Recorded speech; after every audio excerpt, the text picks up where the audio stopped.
Hello. سلام. This is a new series talking about men, women and relationships. این ویدیو در یک سری مجموعه جدید قرار داره که در این سری جدید در رابطه با مردان، زنان و روابط صحبت میکنیم. We'll look at what the Bible teaches us about men and women and their differences. با هم در رابطه با این میبینیم که کتاب مقدس در رابطه با مردا و زنها و تفاوتاشون چی به ما میگه.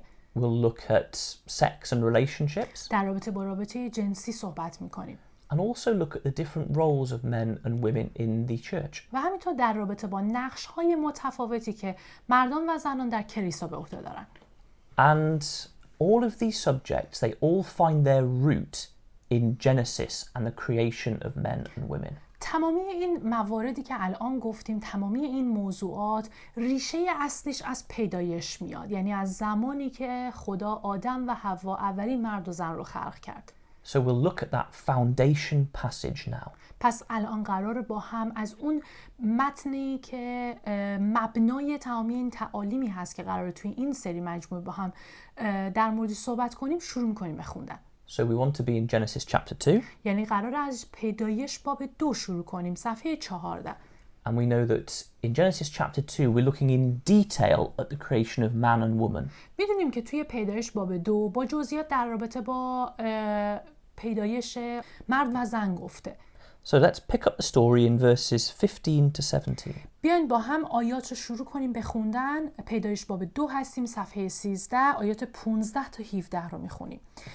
یهوه خدا آدم را برگرفت و او را در باغ عدن نهاد تا کار آن را بکند و از آن نگاهداری نماید.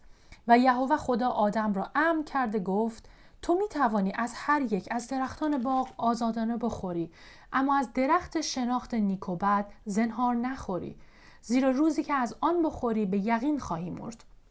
So we see that God put Adam, the man, in the Garden of Eden to work for him. پس می‌بینیم که خدا آدم، مرد رو گذاشت در باغ عدن تا برای خدا اونجا کار کنه. And he gave him that command about what he was allowed to do and what he wasn't allowed. و بعد بهش یک فرمانی داد، یک دستوری که چه کاری میتونه بکنه و چه کاری نباید انجام بده. But not everything is good, as we see in verse 18. ولی حالا تو آیه 18 نگاه کنیم می‌بینیم که همه چیز خوب نبوده. یهوه خدا فرمود نیکو نیست آدم تنها باشد، پس یاوری مناسب برای او میسازم. This is very powerful.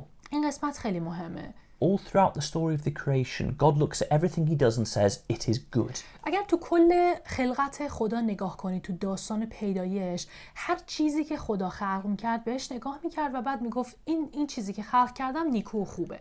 But he looks at this one man by himself and says, that's not good, he's alone. ولی به مردی که خلق کرده نگاه میکنه، به آدم نگاه میکنه، میگه که این خوب نیست، آدم اینجا برای خودش تنهاست. There was no companionship, there was no fellowship. هیچ کسی اینجا نیست که یاورش باشه و بخواد باهاش مشارکتی داشته باشه. And so God says, I will make a helper who is suitable for him. بنابراین خدا میگه که من کسی رو براش خلق میکنم که مناسب آدم باشه، یک یاوری که مناسبش باشه. This word helper doesn't mean like a servant or a slave. کلمه‌ای که حالا اینجا تو فارسی برای ما یاور اومده یا به معنای دیگه کسی که کمک کننده باشه، به معنای خادم و اینها نیستش. This word helper is sometimes used of God when he helps us. چون همین کلمه گاهی اوقات تو کتاب برای خود خدا استفاده شده، یعنی وقتی که خدا به ماها کمک میکنه این کلمه به خدا هم نسبت داده شده. But it's saying that Adam, the man by himself, is not good. He needs someone with him, someone alongside him. اینجا داره به ما میگه که وقتی آدم خلق شد و تنها بود این خوب نبود. آدم به یه شخصی نیاز داشت که کنارش باشه و یاورش باشه. He's meant to be working for God. He needs someone who can help him do this. و قرار بوده آدم برای خدا اونجا کار کنه. خب مسلما نیاز به یک شریک هم داره که تو این کار بهش کمک کنه. And of course, he could help her as well. خب مسلما فقط به این منظور نبوده که زن به مرد کمک کنه. خب آدم هم میتونسته به همسرش کمک کنه. And so let's read verses 19 to 20. حالا آیات 19 تا 20 رو میخونیم. و یهوه خدا همه جانداران صحرا و پرندگان آسمان را که از خاک سرشته بود نزد آدم آورد تا ببیند آدم چه نامی بر آنها خواهد نهاد. و هر آنچه آدم هر جاندار را خواند همان نامش شد. پس آدم همه چهارپایان و پرندگان آسمان و همه وحوش صحرا را نام نهاد، ولی یاوری مناسب برای آدم یافت نشد. So God brings him all these creations to name them. پس خدا تمام موجوداتی که خلق کرده بود رو میاره پیش آدم تا برش اسم بگذاره. But of course there's none that's a suitable companion for him. و خب مطمئناً هیچ کسی اون وسط اون بین اون حیوانات مناسب برای آدم نبود که بخواد یاور آدم باشه. Humans are very different from animals. انسان‌ها خیلی متفاوت از حیوانات هستن. We have higher emotions, higher thoughts. انسان‌ها احساسات دارن، میتونن فکر کنن. The ability to talk and reason, the ability to know God. قدرت بالای تفکر دارن، میتونن صحبت کنن، میتونن خدا رو بشناسن. Adam couldn't share this with an animal. He needed someone just like him. آدم نمیتونست چنین چیزی رو با یک حیوان به اشتراک بگذاره. مطمئناً نیاز به یک انسان داشته. And so God does something about it. واسه همین هم خدا یه فکری میکنه و کاری انجام میده برای حل این مشکل. Verses 21 to 22. آیات 21 تا 22 رو میخونیم. پس یهوه خدا خوابی گران در آدم مستولی کرد و در همان حال که آدم خفته بود یکی از دنده هایش را گرفت و جای آن را با گوشت پر کرد. آنگاه یهوه خدا از همان دنده‌ای که از آدم گرفته بود زنی ساخت و او را نزد آدم آورد. This is important. این خیلی مهمه. God had created Adam separately. He created a being and gave it life. خدا آدم رو جداگونه خلق کرد. اول اون بدن رو شکل داد و بعد بهش زندگی داد. He could have easily done the same thing again and created a woman. خدا میتونست خیلی راحت همین روش رو برای خلق زن هم به کار ببره و همونطوری خلقش کنه. It's not that God couldn't do that. He has power to do everything. قضیه این نیستش که خدا نمیتونست زن رو اونطور خلق کنه. خدا قدرت انجام هر کاری رو داشته. But he creates the woman out of a piece of the man. ولی کاری که خدا میکنه میاد زن رو از یک بخشی از بدن خود مرد خلقش میکنه. And then once he's created the woman, he brings her to be together with the man. و بعد که زن رو از یک تیکه از وجود خود آدم خلق میکنه این دو رو میاره پیش هم تا دوتا با هم تا ابد یکی بشن. And there's such an important truth in that. که تو همین قسمت یک حقیقت خیلی مهمی وجود داره. And Adam recognizes this in verse 23. آیه 23 رو میخونیم که آدم هم متوجه این قضیه میشه و میگه آدم گفت این است اکنون استخوانی از استخوانهایم و گوشتی از گوشتم. او زن نامیده شود زیرا که از مرد گرفته شد. Eve, the woman, was different to him. She was a woman. حوا متفاوت از آدم بود. خب چون حوا یک زن بود. And we know that men and women are different. و این رو میدونیم که مردها و زنها متفاوت از هم هستن. They are different physically. از نظر جسمی متفاوتن. But also they are different emotionally and mentally. ولی همینطور از نظر احساسی هم متفاوت از هم هستن. We know that men and women are different, and today we understand the science behind why they are. و ما میدونیم که مردان و زنان متفاوت هستن و امروزه به خاطر علمی که وجود داره این تفاوت‌ها رو علم داره نشون میده که چجوری هستش. The different biology, the different chemicals in our brains that make us up. از نظر بیولوژی، از نظر هورمونی همه اینها تفاوت‌هایی وجود داره در مرد و زن. And God is clear that a man and a woman are different. و خدا هم از اون اول واضح داره نشون میده که مرد و زن متفاوتن. But in one way they are the same. ولی از یک نظر عین همن. They're both human beings, a special creation by God. جفتشون انسان هستند و موجودات خاصی که خلایق خاصی که خدا خلقشون کرده.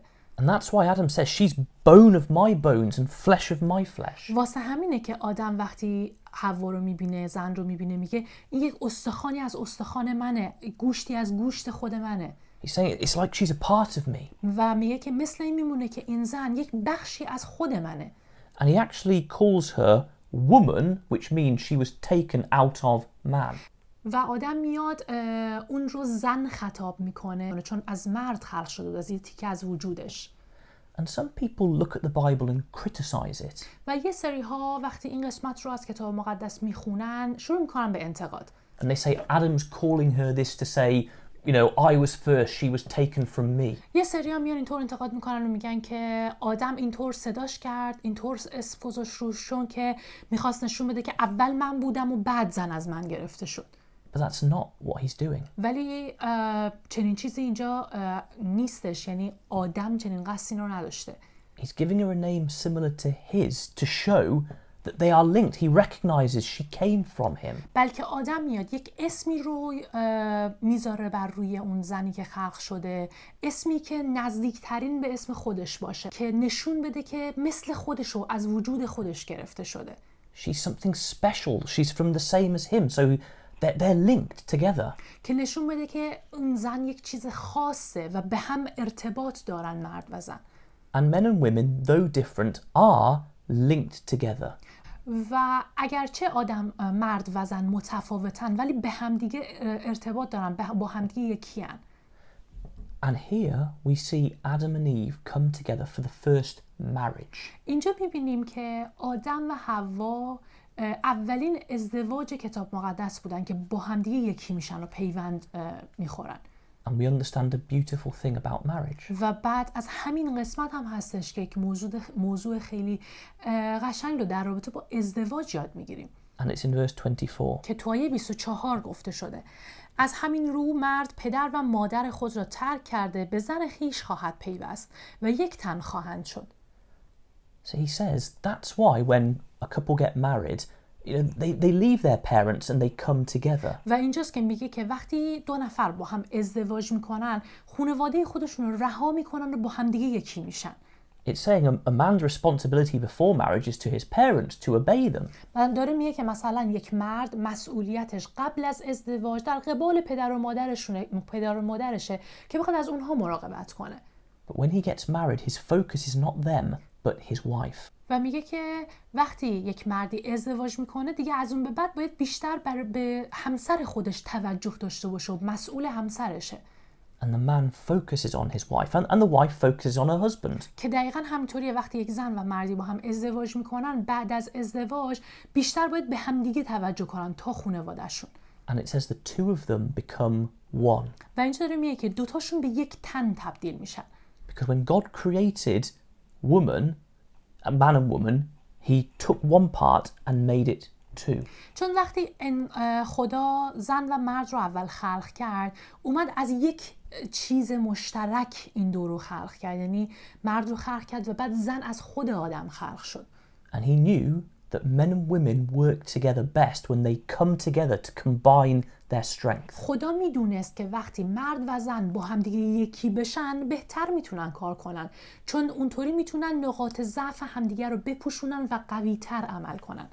Now this is true in all life. این موضوع تو کل زندگی حقیقت داره. Imagine a world of just men without women. It wouldn't be good. تصور کنید یک دنیایی رو که فقط پر شده از مردان و هیچ زنی وجود نداره. مطمئناً دنیای خوبی نیست. And imagine a world with just women and no men. It wouldn't be good. برعکس این و تصور کنید دنیایی رو که فقط زنها توش باشن و هیچ مردی وجود نداشته باشه.